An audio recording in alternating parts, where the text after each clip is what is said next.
ಎಲ್ಲರಿಗೂ ನಮಸ್ಕಾರ. ನಾನು ನಿಮ್ಮ ಕನ್ನಡತಿ ಪಲ್ಲವಿ. ಇದು ಶುಕ್ರವಾರ ಹಾಗೆ ಶನಿವಾರ ಭಾನುವಾರ ಅಂದರೆ 3 ಡೇಸ್ನ ವ್ಲಾಗನ್ನು ನಿಮ್ಮ ಜೊತೆ ಶೇರ್ ಮಾಡ್ಕೊಳ್ತಾ ಇದ್ದೀನಿ. ತುಂಬಾ ಸಿಂಪಲ್ಲಾಗಿ ಇರುವಂಥ ವ್ಲಾಗ್ ಅಂತಲೇ ಹೇಳ್ಬೋದು. ಹಾಗೆ ಟ್ರಾವೆಲ್ ಲಾಗ್ ಕೂಡ ಇದಾಗಿರುತ್ತೆ. ಶುಕ್ರವಾರ ಆಂಟಿ ಮತ್ತು ಅಂಕಲ್ದು 24th ಆ್ಯನಿವರ್ಸರಿ ಇದ್ದಿದ್ದರಿಂದ ಅವರಿಗೆ ಸ್ವಲ್ಪ ಕೇಕ್ ಕೂಡ ಕಟ್ ಮಾಡಿಸಿ ಸೆಲೆಬ್ರೇಟ್ ಮಾಡಿದ್ವಿ. ಅದರದ್ದು ವ್ಲಾಗ್ನ ಕೂಡ ನಿಮ್ಮ ಜೊತೆ ಶೇರ್ ಮಾಡ್ಕೊಂಡಿದ್ದೀನಿ. ಹಾಗೆ ಈ ಟ್ರಾವೆಲ್ ಲಾಗ್ ಅಂತ ಕೂಡ ನಿಮ್ಮ ಜೊತೆ ಹೇಳಿದೆ. ಎಲ್ಲಿ ಹೋಗಿದ್ವಿ ಅಂತ ಕೂಡ ವಿಡಿಯೋ ಸ್ಕಿಪ್ ಮಾಡಿದೆ ನೋಡಿ. ಯಾರ ಜೊತೆ ನಾನು ಟ್ರಿಪ್ಗೆ ಹೋಗಿದ್ದೆ ಅಂತ ಕೂಡ ನಿಮ್ಮ ಜೊತೆ ಶೇರ್ ಮಾಡ್ಕೊತೀನಿ. ಮಿಸ್ ಮಾಡಿದೆ ಎಲ್ಲರಿಗೂ ವಿಡಿಯೋನ ನೋಡಿ.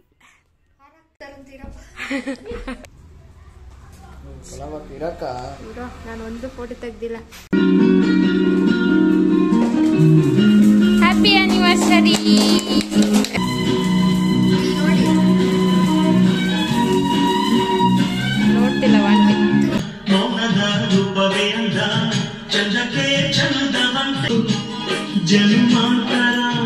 ಇದು ಆಂಟಿ ಮತ್ತು ಅಂಕಲ್ ಫೇವ್ರೇಟ್ ಸಾಂಗ್. ಸೊ ಅದೇ ಸಾಂಗ್ನ ಪ್ಲೇ ಮಾಡಿಬಿಟ್ಟು ಕೇಕ್ನ ಕಟ್ ಮಾಡಿಸಿದ್ವಿ. ತುಂಬಾ ಫನ್ ಆಗಿತ್ತು.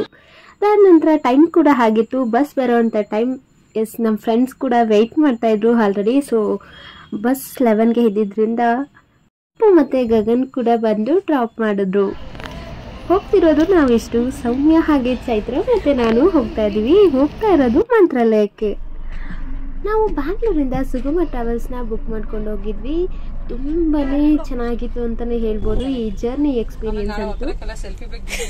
ಸೌಮ್ಯ ಅಂತೂ ಸಿಕ್ಕಾಪಟ್ಟೆ ಆ್ಯಕ್ಟಿವ್ ಅಂತಲೇ ಹೇಳ್ಬೋದು. ಅವ್ರು ಎಲ್ಲೇ ಯಾವಾಗಲೇ ಯಾರ ಜೊತೆನಿದ್ರು ಇಷ್ಟೇ ಆ್ಯಕ್ಟಿವ್ ಆಗಿರ್ತಾರೆ.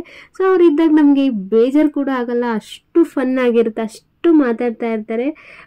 ನಮ್ಮನ್ನು ನಾವೇ ಕಳೆದೋಗಿರ್ತೀವಿ ಅಂತಲೇ ಹೇಳ್ಬೋದು ಅವ್ರ ಮಾತು ಕೇಳಿಕೊಂಡು. ಅಷ್ಟು ಚೆನ್ನಾಗಿರುತ್ತೆ ಇವ್ರ ಜೊತೆ ಅಂತೂ. ಸೊ ಇವರು ಇಲ್ಲ, ನಾನು ಏರ್ಟೆಲಲ್ಲಿ ವರ್ಕ್ ಮಾಡಬೇಕಾದ್ರೆ ಫ್ರೆಂಡ್ಸ್ ಆಗಿದ್ದು. ಸೊ ಅದು ಒಂಥರ ಫ್ಯಾಮಿಲಿ ಥರನೇ ಬಿಲ್ಡ್ ಆಗಿಬಿಟ್ಟಿದೆ ನನ್ನ ಲೈಫಲ್ಲಿ.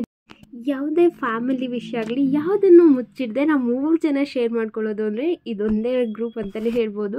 ತುಂಬಾ ಅವ್ರ ಫ್ಯಾಮಿಲಿ ಏನಾಗಿರಲಿ, ನಮ್ಮ ಫ್ಯಾಮಿಲಿ ನಮ್ಮದೇ ಏನಾಗಿರಲಿ, ಪರ್ಸ್ನಲ್ ಥಿಂಗ್ಸ್ ಎಲ್ಲ ನಾವು ಶೇರ್ ಮಾಡ್ಕೊಳ್ಳೋದು ಅಂದರೆ ಇಷ್ಟು ತುಂಬ ಕ್ಲೋಸ್ನೆಸ್ ಇರೋದು ಅಂದರೆ ನಾವು 3 ಜನ ಅಂತಲೇ ಹೇಳ್ಬೋದು. 3 ಜನನೂ ಮಾತಾಡ್ಕೊಂಡು ಕೂತ್ಕೊಂಡು ಅದು ಹೇಗೆ ಟೈಮ್ ಹೋಯ್ತು ಅಂತಲೇ ಗೊತ್ತಾಗಲಿಲ್ಲ. 6:30 ಒಳಗಡೆ ಮಂತ್ರಾಲಯ ರೀಚ್ ಆಗಿಬಿಟ್ವಿ. ತುಂಬಾ ಚೆನ್ನಾಗಿತ್ತು ಅಂತಲೇ ಹೇಳ್ಬೋದು ಈ ಟ್ರಾವೆಲಿಂಗ್ ಎಕ್ಸ್ಪೀರಿಯನ್ಸ್ ನಮಗಂತೂ. ಸೊ ನಾವು ಯಾವಾಗಲೂ ಹೊರಗಡೆ ಹೋದರೆ TT ಅಥವಾ ಕಾರಲ್ಲಿ ಹೋಗ್ತಾ ಇದ್ವಿ. ಬಟ್ ಫಸ್ಟ್ ಟೈಮ್ ನಾವು ಬಸ್ಸಲ್ಲಿ ಎಕ್ಸ್ಪೀರಿಯನ್ಸ್ ಮಾಡಿದ್ದು ಮಸ್ತ್ ಆಗಿತ್ತು. ಅದ್ರ ಜೊತೆ ಈ ಕತೆ ಕೇಳು. ನನಗೂ ಈಗ ನಿಮ್ಮ ಮನೆ 3 ಸತ ಬಂದು ಇನ್ನೂ 3 ಸತ ಬಂದು ನಂಗೆ ರೂಟ್ ಗೊತ್ತಾಗಲ್ಲ. ದೇವಸ್ಥಾನಕ್ಕೆ ಹೋಗವಿ ಯಾವಾಗ ಕೀರ್ತಿ ನನಗೂ ಅವ್ನು ಜಗಳನೇ ಆಗೋಗೈತೆ. ಎಲ್ಲ ದೇವ್ರ ದರ್ಶನ ಮಾಡ್ಕೊಂಡು 6:30 ಮಂತ್ರಾಲಯ ಕೂಡ ರೀಚ್ ಆದ್ವಿ. ಬಟ್ ರೂಮ್ ಬುಕ್ ಮಾಡ್ಕೊಂಡೇ ಬಂದಿದ್ವಿ. ಅವರು ಕ್ಯಾನ್ಸಲ್ ಆಯಿತು ಅಂತ ಹೇಳೋದು ಸಿಕ್ಕಾಪಟ್ಟೆ ಬೇಜಾರಾಯಿತು.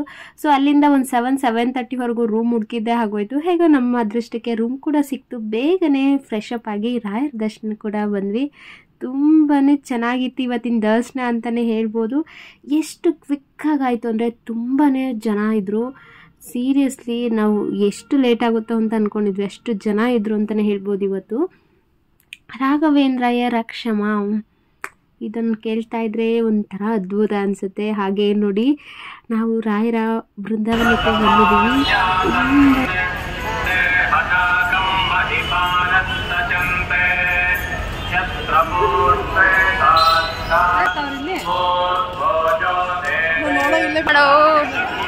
ದೀಪ ಎಲ್ಲ ಜೊತೆ ಕೇಳ್ತಾ ಇದ್ರು, ಗೊತ್ತಿಲ್ಲ ಅಂದ್ರು.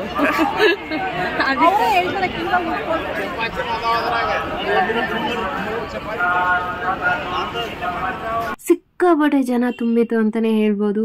ನೋಡಿ ಎಷ್ಟು ಜನ ಇದ್ದಾರೆ ಆಲ್ರೆಡಿ. ಒಳಗಡೆ ಅಂತೂ ಇನ್ನೂ ತುಂಬ ಜನ ತುಂಬಿಕೊಂಡಿದ್ರು. ಸೊ ದರ್ಶನ ಲೇಟಾಗುತ್ತೆ ಅಂತ ಅಂದ್ಕೊಂಡೋದ್ವಿ. ಏನೋ ಗೊತ್ತಿಲ್ಲ, ನಮ್ಮ ಅದೃಷ್ಟ ಯಾವಾಗ ಬಂದ್ರೂ ರಾಯರ ದರ್ಶನ ಬೇಗನೆ ಆಗೋಗ್ಬಿಡುತ್ತೆ.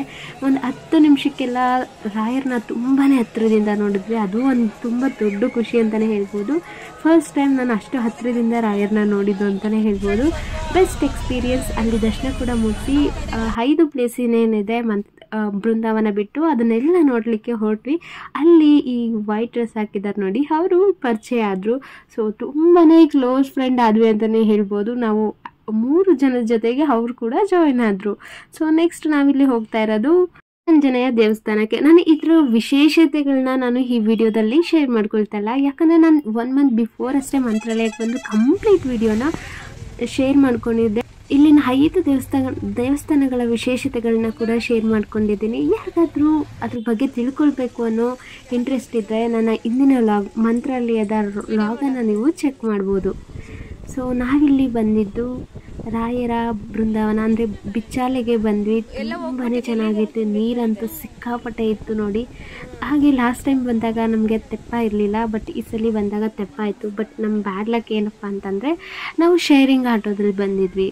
ಸೊ 3 ಜನ ಇದ್ದಿದ್ದರಿಂದ ಶೇರಿಂಗ್ ಆಟೋದಲ್ಲಿ ಬಂದಿದ್ವಿ, ಹಾಗಾಗಿ ಜಾಸ್ತಿ ಟೈಮ್ ಕೂಡ ಇರಲಿಲ್ಲ. ನಾವು ತೆಪ್ಪದಲ್ಲಿ ಎಲ್ಲ ನೀರಲ್ಲಿ ಹೋಗಿ ಬರೋದಕ್ಕೆ ಆಗಲಿಲ್ಲ, ಚಾನ್ಸ್ ಸಿಗಲಿಲ್ಲ ಅಂತಲೇ ಹೇಳ್ಬೋದು. ಸೊ ನೀರಂತೂ ಸಿಕ್ಕಾಪಟ್ಟೆ ಚೆನ್ನಾಗಿತ್ತು. ನೋಡ್ತಿದ್ರೆ ಆ ಬಿಸಿಲಿಗೆ, ಎಳೆ ಬಿಸಿಲಿಗೆ ಸೂರ್ಯ ನೋಡಿ ನಕ್ಷತ್ರಗಳ ಥರ ನೀರಲ್ಲಿ ಹೊಳಿತಾ ಇದ್ರು. ತುಂಬಾ ಚೆನ್ನಾಗಿತ್ತು. ಇಲ್ಲೂ ಕೂಡ ತುಂಬಾ ಜನ ಸೇರಿತ್ತು ಅಂತಲೇ ಹೇಳ್ಬೋದು. ತಾಳ್ಮೆಯಿಂದ ಕಾದು ರಾಯರ ದರ್ಶನ ಕೂಡ ಮಾಡಿ ಬಂದ್ವಿ. ಹಾಗೆ ಲಾಸ್ಟ್ ಟೈಮ್ ಬಂದಾಗ ಬಿಚ್ಚಲಮ್ಮ ದೇವಸ್ಥಾನದ ಇನ್ನೂ ಕನ್ಸ್ಟ್ರಕ್ಷನ್ ನಡೀತಾ ಇತ್ತು. ಬಟ್ ಈ ಸಲ ಬಂದಾಗ ನಮಗೆ ಅದೃಷ್ಟ ಅಂತಲೇ ಹೇಳ್ಬೋದು, ದೇವಸ್ಥಾನ ಮಾಡಿ ಹೋಮ ಕೂಡ ಮಾಡಿದ್ರು ಅವತ್ತು. ತುಂಬಾ ಖುಷಿ ಆಯಿತು ನಮಗಂತೂ. ಹೋಮದ ದಿನವೇ ಬಂದಿದ್ದೀವಿ ಅನ್ನುವಷ್ಟು ಖುಷಿ ಆಗೋಯಿತು. ಸೊ ಬಿಚ್ಚಲಮ್ಮ ದೇವಸ್ಥಾನದ ಹೋಮ ಕೂಡ ನೋಡಿಕೊಂಡು, ನಂತರ ಹೋಮ ಮಾಡಿದ್ದನ್ನು ನೋಡಿಕೊಂಡು, ಹಾಗೆ ದೇವಸ್ಥಾನನ ಇವತ್ತು ಡೆಕೋರೇಟ್ ಮಾಡಿದರು, ಅದು ಕೂಡ ತುಂಬಾ ಚೆನ್ನಾಗಿತ್ತು ನೋಡಿ. ಬಿಚ್ಚಲಮ್ಮ ದೇವಸ್ಥಾನ ಇದೆ. ಇದನ್ನು ಸಂಪೂರ್ಣವಾಗಿ ಬಾಳೆಹಣ್ಣು ಹಾಗೆ ಬೆಲ್ಲದಿಂದ ಕಟ್ಟಿರೋ ಅಂಥದ್ದಂತೆ ಈ ದೇವಸ್ಥಾನ. ತುಂಬಾ ಖುಷಿ ಕೊಡ್ತು. ಅದನ್ನು ಕೇಳಿದ ತಕ್ಷಣ ಇನ್ನೂ ತುಂಬಾ ಖುಷಿ ಆಯಿತು. ತುಂಬಾ ಚೆನ್ನಾಗಿ ಕೂಡ ಮಾಡಿದರು. ಒಂದು ಭಯ ಏನಪ್ಪ ಅಂತಂದರೆ ಫೋಟೋ ವಿಡಿಯೋ ತೆಗಿಬೇಕು ಬೇಡವ ಅನ್ನೋದು ಗೊತ್ತಿರಲಿಲ್ಲ. ಆದರೂ ಸ್ವಲ್ಪನೇ ವೀಡಿಯೋಸ್ನ ಮಾಡ್ಕೊಂಡಿದ್ವಿ. ಚೆನ್ನಾಗಿತ್ತು, ಅದಂತೂ ನೋಡೋದಕ್ಕೆ ಒಂಥರ ಚೆನ್ನಾಗಿತ್ತು. ಅದರಲ್ಲೂ ಹೊಸ ಕಟ್ಟಡ ಅಂದರೆ ಅದೊಂಥರ ತಣ್ಣಗೆ ಚೆನ್ನಾಗಿರುತ್ತೆ ಅಂತಲೇ ಹೇಳ್ಬೋದು.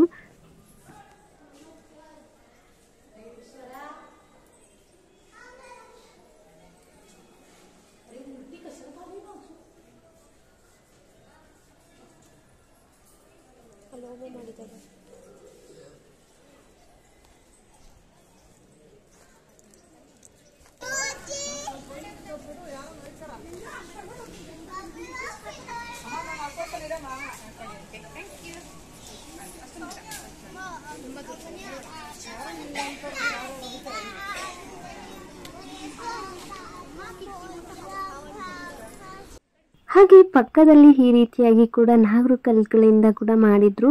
ತುಂಬಾ ಚೆನ್ನಾಗಿತ್ತು ಅಂತಲೇ ಹೇಳ್ಬೋದು. ಅದು ಕೂಡ ಈ ಕಟ್ಟಡ ನೋಡೋಕ್ಕೆ ಚೆನ್ನಾಗಿದೆ ಅಂತಲೇ ಹೇಳ್ಬೋದು. ದೇವಸ್ಥಾನ ನೋಡಿ, ಈ ಬಿಚ್ಚಲಮ್ಮ ದೇವಸ್ಥಾನ ವಿಶೇಷತೆ ಏನಪ್ಪ ಅಂತಂದರೆ ದೇವಸ್ಥಾನನ ಬಾಳೆಹಣ್ಣು ಹಾಗೆ ಬೆಲ್ಲದಿಂದ ಮಾಡಿರೋ ಅಂಥದ್ದು. ನಾವಿಲ್ಲಿ ಹೋಗಿದ್ದು ರಾಘವೇಂದ್ರ ಸ್ವಾಮಿಗಳು ವಿಶ್ರಾಂತಿ ಪಡಿತಿದ್ದಂಥ ಅಪ್ಪಣಾಚಾರ್ಯವರ ಮನೆಗೆ. ಇಲ್ಲಿಗಂತೂ ಎಷ್ಟು ಸಲ ಬಂದರೂ ಬೇಜಾರಾಗಲ್ಲ ಅಂತಲೇ ಹೇಳ್ಬೋದು, ಅಷ್ಟು ಚೆನ್ನಾಗಿದೆ ನೋಡಿ. ಇದೇ ಜಾಗದಲ್ಲಿ ರಾಘವೇಂದ್ರ ಸ್ವಾಮಿಗಳು ವಿಶ್ರಾಂತಿ ಪಡಿತಿದ್ದದ್ದು ಅಂತ ಹೇಳ್ತಾರೆ ಇಲ್ಲಿನ ಜನಗಳು. ಸೊ ತುಂಬಾ ಚೆನ್ನಾಗಿರುತ್ತೆ. ಯಾವಾಗಲೂ ಈ ಥರ ಸಗಣಿಯಿಂದ ಸಾರಿಸಿ ರಂಗೋಲಿನ ಬಿಟ್ಟು ಏನಾದರೂ ಹರಕೆ ಅಥವಾ ಏನಾದರೂ ಇದ್ದರೆ ಜನರು ಬಂದವರು ಅಲ್ಲಿಗೆ ಕಾಯಿನ್ ಹಾಕಿ ಬೇಡ್ಕೊಂಡು ಹೋಗ್ತಾರೆ. ಸೊ ಬೇಗನೆ ದರ್ಶನ ಕೂಡ ಮುಗಿಸಿ ನಂತರ ನಾವಿಲ್ಲಿ ಹೋಗ್ತಾ ಇರೋದು ಪಂಚಮುಖಿ ದೇವಸ್ಥಾನಕ್ಕೆ. ಹಾಗೆ ಅಲ್ಲಿ ಲಕ್ಷ್ಮೀ ದೇವಸ್ಥಾನ ಕೂಡ ಇದೆ. ಎರಡನ್ನೂ ಕಂಪ್ಲೀಟ್ ಆಗುತ್ತೆ ಅಂತ ಪಂಚಮುಖಿ ದೇವಸ್ಥಾನಕ್ಕೆ ಹೋಗ್ತಾ ಇದ್ವಿ. ಸೊ ಅಂದ್ವೇ ಹೋಗ್ತಾ ಈ ರೀತಿಯಾಗಿ ಬ್ರಿಡ್ಜಲ್ಲಿ ಈ ಥರ ಕಟ್ಟಿರೋದಂತೂ ತುಂಬಾ ಚೆನ್ನಾಗಿತ್ತು. ಅದಕ್ಕೆ ಸ್ವಲ್ಪ ವಿಡಿಯೋ ಕೂಡ ಮಾಡಿಕೊಂಡೆ, ಅಷ್ಟು ಚೆನ್ನಾಗಿ ಕಾಣ್ತಾ ಇತ್ತು.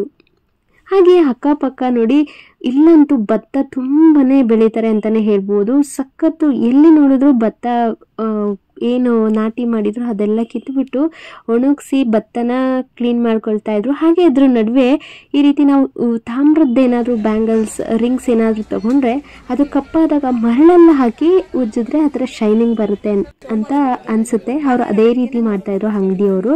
ಸೊ ಆಗ ನಾವು ಅಂದ್ಕೊಂಡ್ವಿ ಎಷ್ಟು ಕಪ್ಪಾಗಿರೋದು ತುಂಬಾ ಶೈನಿಂಗ್ ಆಯಿತು.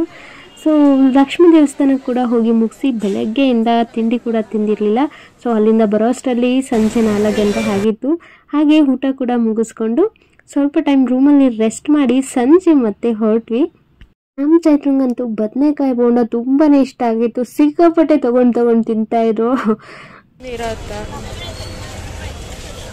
ನಿಮ್ಮದೇ ಮೇಯ್ನಾಗಿ ತಗೊಳ್ಳಿ ನೋಡಿ, ರಾತ್ರಿ ಟೈಮ್ ರಾಯರ ಬೃಂದಾವನದಲ್ಲಿ ಲೈಟ್ ಆನ್ ಮಾಡಿದ್ದಾಗ ಇನ್ನಂತೂ ತುಂಬಾ ಚೆನ್ನಾಗಿ ಕಾಣುತ್ತೆ ಅಂತಲೇ ಹೇಳ್ಬೋದು. ಸಿಕ್ಕಾಪಟ್ಟೆ ಚೆನ್ನಾಗಿತ್ತು. ಇಲ್ಲಂತೂ ನೋಡ್ತಾ ಇದ್ರೆ ಅಲ್ಲೇ ನಿಂತ್ಕೊಬಿಡೋಣ ಅನಿಸ್ತಾ ಇತ್ತು. ಹಾಗೆ ಇವತ್ತು ರಥೋತ್ಸವ ಕೂಡ ಇದ್ದಿದ್ದರಿಂದ ಯಾವುದೇ ಕಾರಣಕ್ಕೂ ಮಿಸ್ ಮಾಡ್ಕೊಳ್ಬಾರ್ದು ಅಂತ ಹೇಳಿ ಬಂದಿದ್ವಿ. 7 ಗಂಟೆಯಿಂದ 8 ಗಂಟೆವರೆಗೂ ರಥೋತ್ಸವ ನಡೀತಾ ಇತ್ತು ಸಂಜೆ. ಪೂಜ್ಯಾಯ ರಾಘವೇಂದ್ರಾಯ ಸತ್ಯ ಧರ್ಮರಥಾಯ ಚ ಭಜತಾಂ ಕಲ್ಪವೃಕ್ಷಾಯ ನಮತಾಂ ಕಾಮಧೇನವೇ. ತುಂಬಾ ಚೆನ್ನಾಗಿದ್ದಂಥ ಹಾಗೆ ಎಂಜಾಯ್ ಮಾಡಿದಂಥ ಡೇ, ಹಾಗೆ ಬ್ಲೆಸ್ಡ್ ಡೇ ಅಂತಲೇ ಹೇಳ್ಬೋದು. ಇದಂತೂ ಸಖತ್ತಾಗಿತ್ತು. ಹಾಗೆ ಬೆಳ್ಳಿಯ ಆನೆ ಮೇಲೆ ಚಿನ್ನದ ಅಂಬಾರಿ ಅಂದರೆ ದೇವ್ರದ ಇದನ್ನು ಕೂರಿಸ್ಕೊಂಡು ರಥೋತ್ಸವನ ನಡೆಸ್ತಾ ಇದ್ರು. ತುಂಬಾ ಚೆನ್ನಾಗಿತ್ತು. ಅದನ್ನು ನೋಡೋಕ್ಕಂತೂ ಎಷ್ಟು ಕಣ್ಣು ಸಾಲದು ಅಂತಲೇ ಅನ್ಬೋದು, ಅಷ್ಟು ಚೆನ್ನಾಗಿತ್ತು. ಅದರಲ್ಲೂ ಹತ್ತಿರದಿಂದ ನೋಡ್ತಿದ್ರೆ ಏನೋ ಒಂಥರ ಆನಂದ, ಏನೋ ಪುಣ್ಯವಂದ್ರೇನಪ್ಪ ನಾವು ಇಷ್ಟು ಅದ್ಭುತವಾದ ದರ್ಶನ ಸಿಕ್ಬಿಡ್ತು ಅನ್ನೋ ಅಷ್ಟು ಖುಷಿ ಕೊಟ್ಟು ಫ್ರಂಟಲ್ಲೇ ನಿಂತ್ಕೊಂಡು ನೋಡುವಾಗ ಅದೊಂಥರ ಖುಷಿ ಅಂತಲೇ ಹೇಳ್ಬೋದು. ಚೆನ್ನಾಗಿತ್ತು.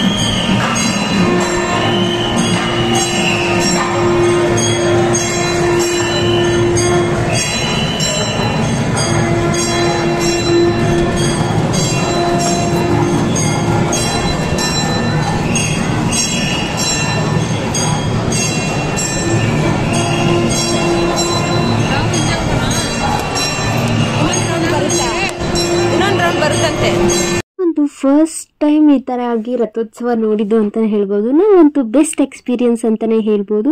ಸ್ವಲ್ಪ ಟೈಮ್ ಅಲ್ಲೇ ಕೂತಿದ್ದು, ಹಾಗೆ ಪ್ರಸಾದ ಎಲ್ಲ ತಗೊಂಡು ಹಾಗೆ ಪ್ರಸಾದ ಕೂಡ ತಿಂದ್ಕೊಂಡು ಅಂದರೆ ರೂಮ್ಗೆ ಹೊರಟ್ವಿ. ಅಂದರೆ ನಮ್ಮ ಬಸ್ ಇದ್ದಿದ್ದು 10:30 ಹಾಗಾಗಿ ಬೇಗನೆ ರೆಡಿಯಾಗಿ ಹೊರಡಬೇಕಾಗಿತ್ತು. ಎಲ್ಲ ಪ್ಯಾಕ್ ಮಾಡ್ಕೊಂಡು ಹೊರಡೋಣ ಅಂತ ಹೇಳಿ ಬೇಗನೆ ದರ್ಶನ ಕೂಡ ಮುಗಿಸ್ಕೊಂಡು ಮತ್ತೆ ಹೊರಟ್ವಿ. ಅಲ್ಲಿ 10:30 ಬಸ್ ಹತ್ತಿದ್ವಿ. ಇಲ್ಲಿ ಬರೋ ಅಷ್ಟರಲ್ಲಿ 6:30 ಆಗಿತ್ತು. ಸೊ ಅಷ್ಟರಲ್ಲಿ ಅಪ್ಪು ಮತ್ತು ಗಗನ್ ಬಂದು ಪಿಕ್ ಮಾಡಿಕೊಂಡು ಬಂದರು. ಹೆಬ್ಬಾಳ ಮೇಲೆ ಬಂದ್ರಲ್ಲಪ್ಪ ಇವರು. ಹಾಗೆ ಅಂದ್ವಿ ಬರ್ತಾ ರಾಮೇಶ್ವರ್ ಕೆಫೆಯಲ್ಲಿ ಕಾಫಿ ಹಾಗೆ ತಿಂಡಿ ಕೂಡ ತಿಂದ್ಕೊಂಡು ಬಂದ್ಬಿಟ್ವಿ. ಸೊ ಕಂಪ್ಲೀಟಾಗಿ ಟಯರ್ಡ್ ಆಗಿದೆ ಅಂತ ಹೇಳಿ ತಿಂಡಿನ ಮುಗಿಸ್ಕೊಂಡು ಬಂದ್ವಿ. ತುಂಬಾ ಚೆನ್ನಾಗಿತ್ತು ಅಂತಲೇ ಹೇಳ್ಬೋದು. ಅದರಲ್ಲೂ ಕಾಫಿ ಮಾತ್ರ ಮಸ್ತ್ ಅಂತಲೇ ಹೇಳ್ಬೋದು. ಇಷ್ಟ ಆಗಿತ್ತು. ಮಂತ್ರಾಲಯದ ವ್ಲಾಗ್ ಅಂತೂ ತುಂಬಾ ಚೆನ್ನಾಗಿತ್ತು. ನನಗಂತೂ ಎಕ್ಸ್ಪೀರಿಯನ್ಸ್. ಹಾಗೆ ಯಾರಿಗೆಲ್ಲ ಈ ವ್ಲಾಗ್ ಇಷ್ಟ ಆಗಿದೆ ದಯವಿಟ್ಟು ಒಂದು ಲೈಕ್ ಕೊಡಿ. ಹಾಗೆ ಸಬ್ಸ್ಕ್ರೈಬ್ ಮಾಡಿಕೊಂಡು ವಿಡಿಯೋನ ನೋಡಿ. ಇನ್ನಷ್ಟು ವಿಡಿಯೋಗಳನ್ನ ಮಾಡಬೇಕು ಅಂತ ನನಗೆ ಮೋಟಿವೇಶನ್ ಸಿಗುತ್ತೆ. Thank you so much for watching. Next ವ್ಲಾಗಲ್ಲಿ ಸಿಗ್ತೀನಿ.